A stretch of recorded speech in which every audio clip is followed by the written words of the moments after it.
Guest. Very warm welcome to the show to Dave, or we should say welcome back. Yes, indeed. So some of your listeners, I mean, they're very loyal. They will remember me 6 years ago. Gosh, it was already 6 years. Wow, it's June 2019. Gosh, we hadn't even heard what COVID was. No, all that late in the future. I've been here for 10 years. Have you? Yeah. Oh, you just... I've just got, sorry. Anyway, uninteresting, sorry. You were here, lovely as yourself. What are you bringing to us today?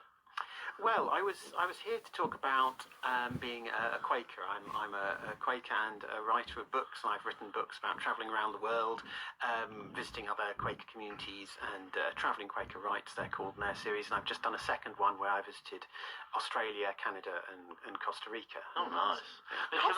Can I take it back, because most people will have heard of Quakers, but they might not necessarily know what a Quaker is. So before we talk about all the other stuff as well on top of it, what is a Quaker?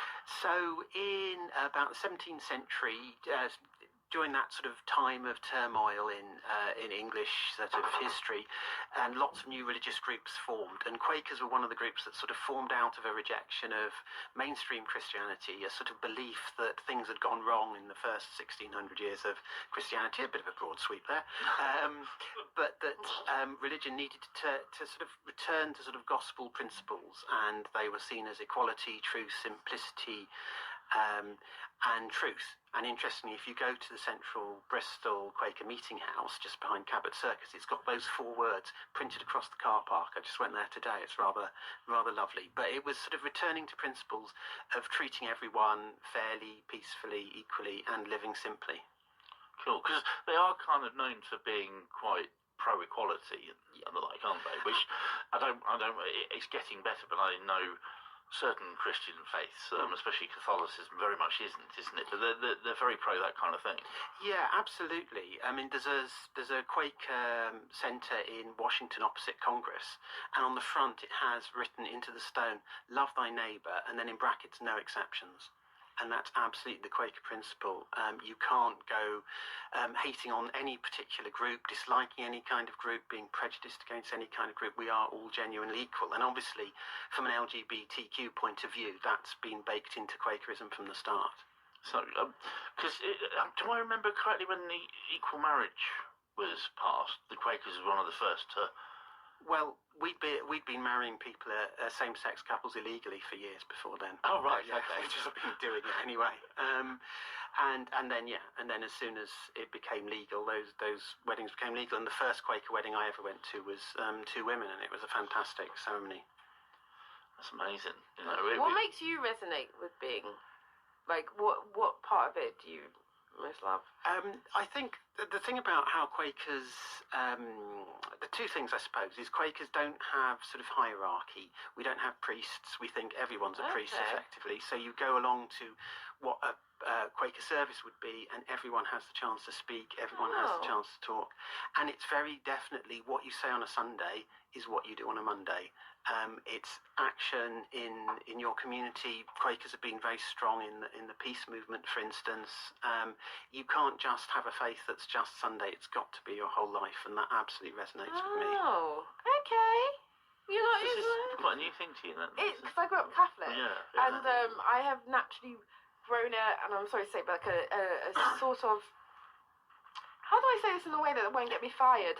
I guess like a weird relationship with, because I believe in a higher being, but whether that's what's written in the Bible, we don't know. And so, and it's also when you go to church and you see this priest as like, the person that's meant to have all this power and be, divine, but what priests have done. And, I had a priest that was, a little bit dodgy as well.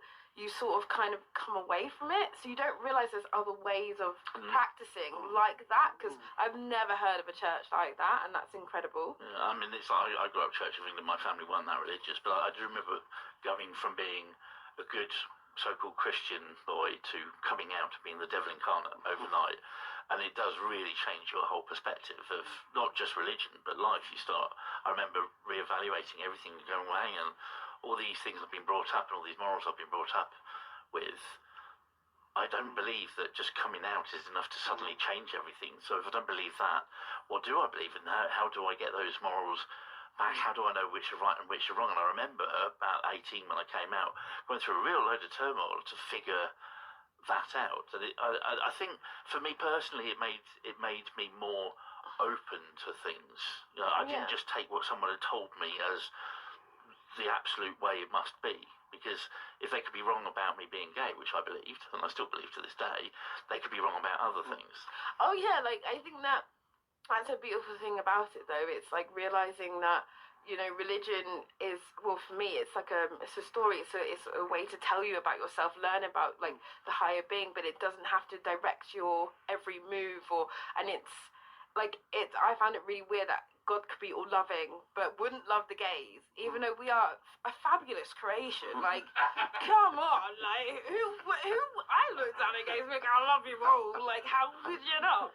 So it's really strange to me that's the line. I think David will correct me, but I think, was it Towards a Quaker View of Human Sexuality, which was published as early as 1963? Yeah, years before decriminalisation. 1963, Towards a Quaker View of Sex, and the key line in there is, we believe that the quality of a relationship is what makes it, not the gender of those involved. That was when same-sex relationships were illegal, and it was, a very, very wonderful progressive statement. So, I mean, do you find are there a lot of people gravitating towards Quakerism as a result of some of the inequality in others, do you know? Yes, I'd say what's quite interesting to me is finding out that the young Quaker movement, and it's lovely because young is referred to as from birth to the age where you don't want to sleep on the floor at a meeting. Setting over, which I think is a good definition. But the Young Quaker conference this year, or rather now last year, in Edinburgh, had twice as many subscribers as they could cope with. And I think it's something young people have definitely started to identify with. And it is partly, I think, that absolute equality baked into everything, which is part of what attracts people. What do you want to see the Quakers grow into, and how does that kind of combat like what's happening in the world? Like, well, one of the lovely phrases about Quakers is we were once described as angelic troublemakers, and I'd like us to carry on being troublemakers. There's lots of Quakers who've been arrested for their support of Palestine Action, for instance. You may remember that when the police arrested the Youth Demand people, they were meeting in the Westminster Quaker Meeting House.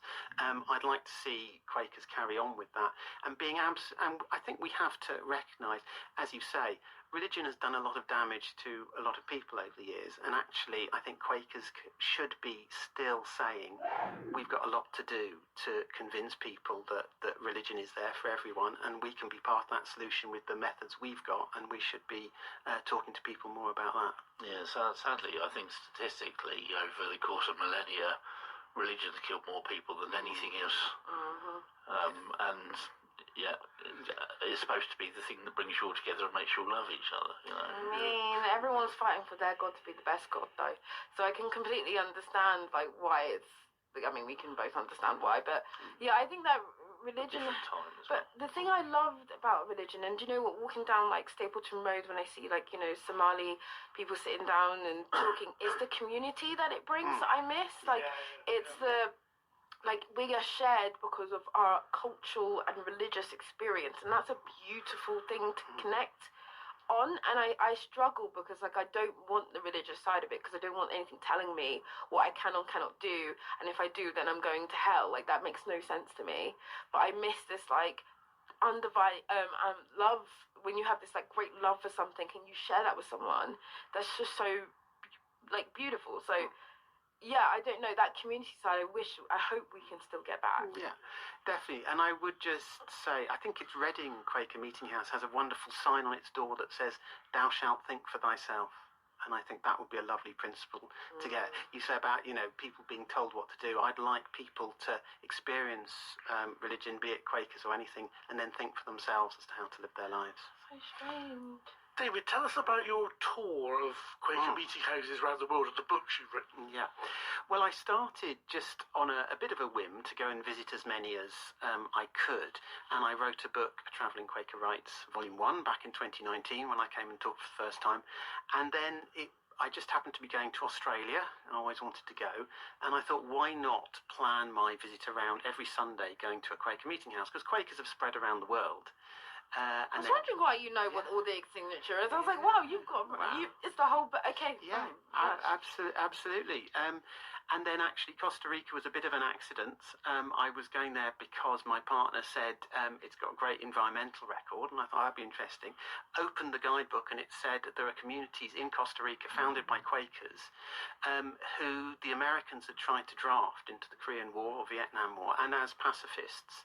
Apparently a judge had once said to them when they were being tried for refusing to be conscripted, if you don't like America, go and live somewhere you do like.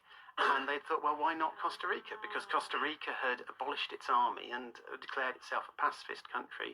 So they moved to Costa Rica and started their own community there. And what a beautiful place to move. And it's extraordinary. I've been to the Quaker settlement in Monteverde, and it's in the rainforest, and they've preserved acres and acres of rainforest as well. And it's just, it's a beautiful place, and beautiful to see these principles of equality and simplicity and truth and peace just sort of in the same places around the world. So extraordinary.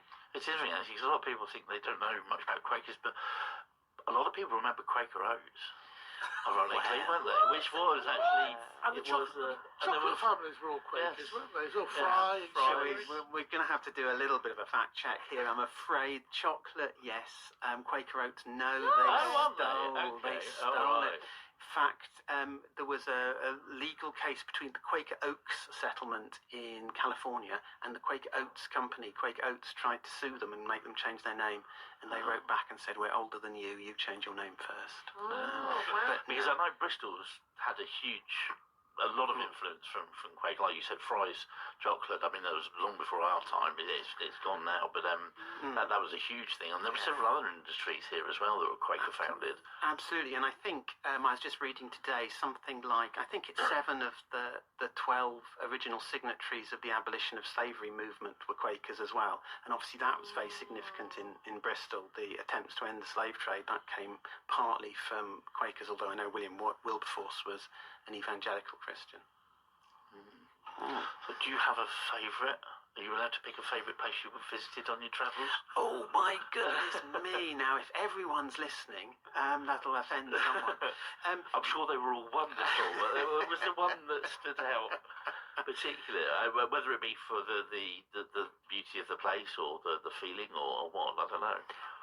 I think it has to be Monteverde in Costa Rica.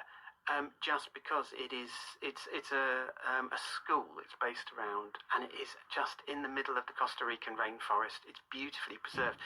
All the things you would absolutely expect in terms of, there's a limit on the number of people who can go into the rainforest at any one time. You're not allowed to take selfies with animals. They're so progressive in terms of their environmental understanding.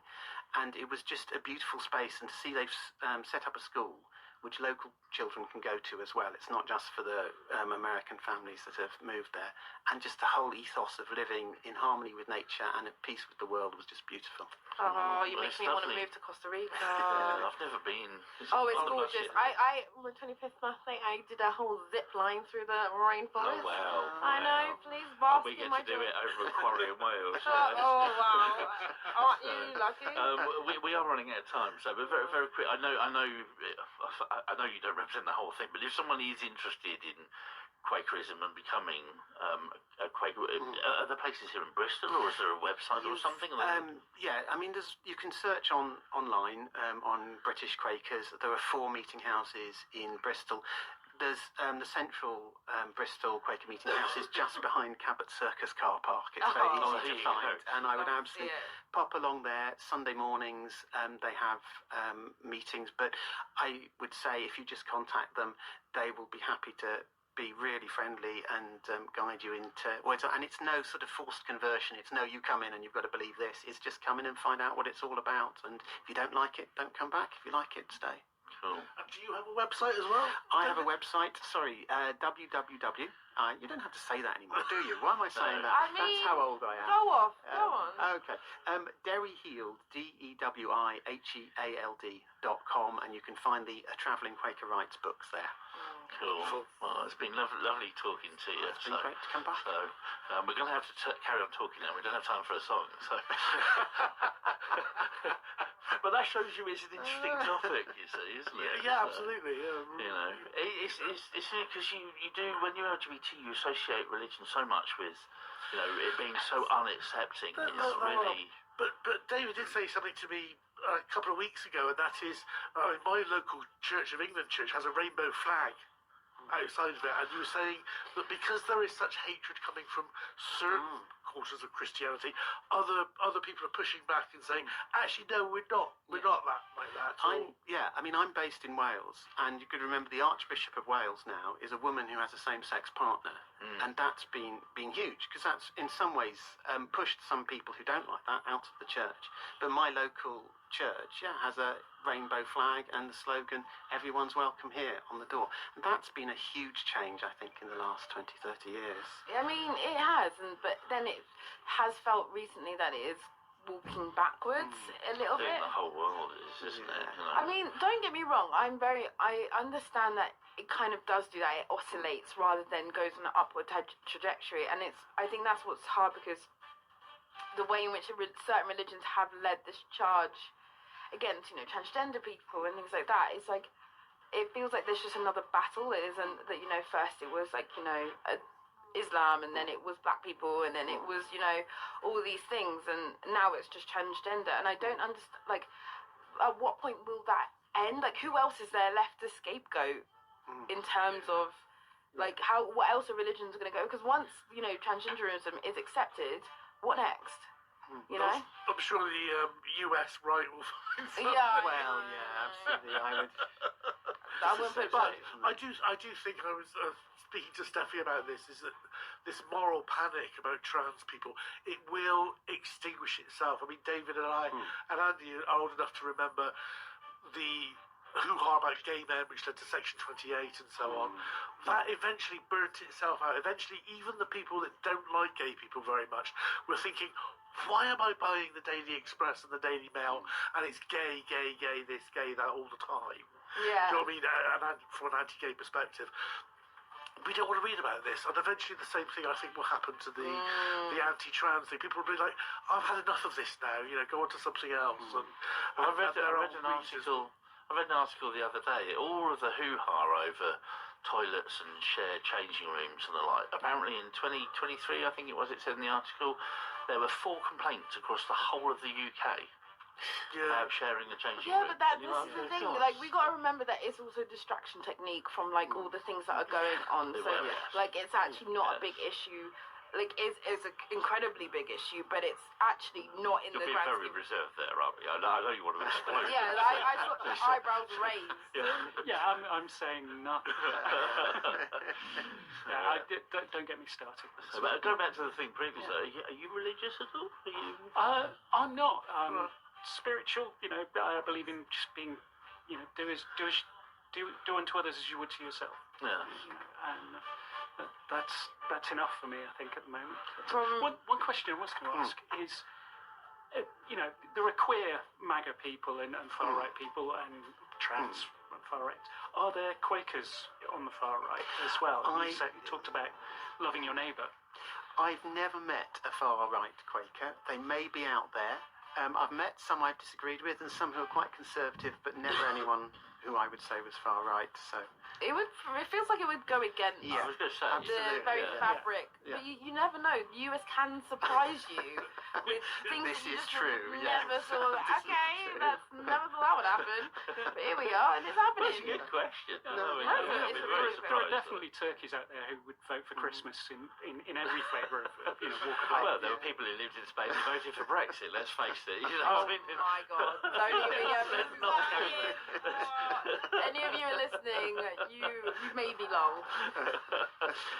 Anyway, big thank you to David. That is it for this week. If you want to hear any more of this show, or if you want to hear any of this show or previous ones, they're all available as podcasts on all good podcast providers, as well as on our brand new website. It's not quite so brand new. Well, it is to me. To listen again or download, head to our website, shoutoutradio.lgbt. Welcome.